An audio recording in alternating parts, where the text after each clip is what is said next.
জীবন মানে যন্ত্রণা লেখে আমি আমার জীবন নিয়ে এই যন্ত্রণার মধ্যে পড়ে গেছি।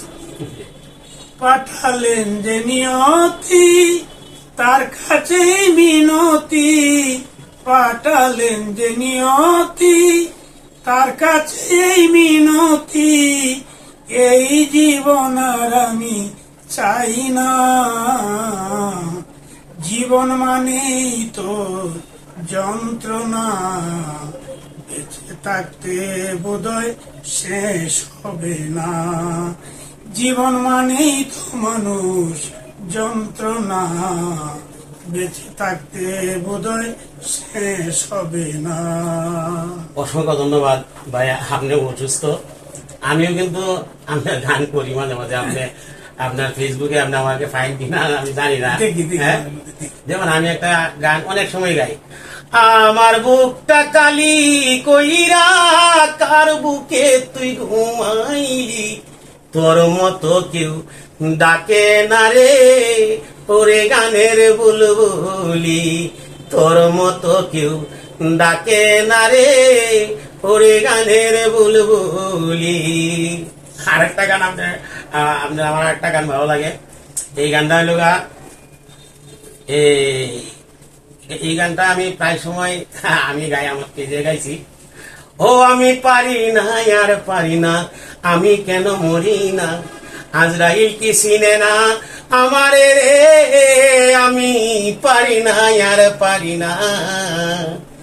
আমি হয়তো 2 দিন পরে মরবো, এখন মরলে কি গতি, এই দুনিয়ার তাল বাহানা বললাম না রে একরতি, গড়ের রমণী ভাবি আছে ভাই, আমি আর কইতাম না পরে কোনটা করে ভাই ঠিক নাই। হ্যাঁ, অসংখ্য ধন্যবাদ আপনাকে, আপনার সঙ্গে প্রায় আমোদ ফুর্তির মতোই কইলাম। আর আমি যে কথাগুলি বললাম, হ্যাঁ, যদি এই সমাজ কল্যাণ মন্ত্রণালয় আমাদের নেত্রকোনায় অফিস আছে, হ্যাঁ, আমার এই ভিডিওর মাধ্যমে আমি চাই, যেহেতু এটা একটা সরকারি টাকা, উনি কিন্তু জনগণের কাছে কোনো টাকা চাইতেছে না যে আমাকে 100 টাকা 500 টাকা 200 টাকা দেয়। আর এই পরিস্থিতিও কিন্তু করে বায়ার নাই। এখানে আমি যেটা শুনলাম 7-8 লক্ষ টাকা ওনার খরচ হয়েছে, যে কারো কাছে চাইবে। আমি ওনার মনোভাবটাই বুঝলাম যে আমি মরে যেতে পারি, কিন্তু কারো কাছে আমি ভিক্ষা চাইতে চাই না। এইটা আসলে আমি কি বলবো, যাই হোক, আমি ভাই নেত্রকোনা সমাজ কল্যাণ মন্ত্রণালয়ে আপনার বিষয়ে আমি একটু কথা বলবো, দোয়া রাখবেন। আর একটা গান আপনার আমার খুব মনে পড়ে, এটা মতো আপনার মনে হয় অনেক দিন আগের লেখা, প্রায় 20-30 বছর আগে, 80 বা 90 দশক। হ্যাঁ, না, এই গানটা হলো গা, যে রুগে দইরাছে আমারে রে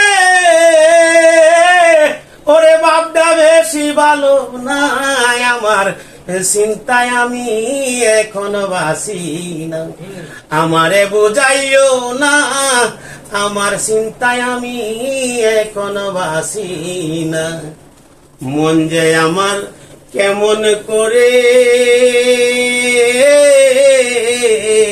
প্রাণ কুলিয়া বলবো কারে রে, ওরে সুখের সঙ্গী সবাই আছে, সুখের সঙ্গী সবাই আছে, দুঃখের সঙ্গী কেউ হয় না আমার। নাকি জানি গানটা এরকম আছে না একটা গান, আমি এখন আমার চিন্তায় বাসি না, আমারে বুঝাইও না, আমার চিন্তায় আমি এখন বাসি না। যাই ভাই, অসংখ্য বিরক্ত করলাম আপনাকে। আচ্ছা, আপনি অসুস্থ মানুষ, আপনারা সবাই একটু বাইরের জন্য দোয়া করবেন।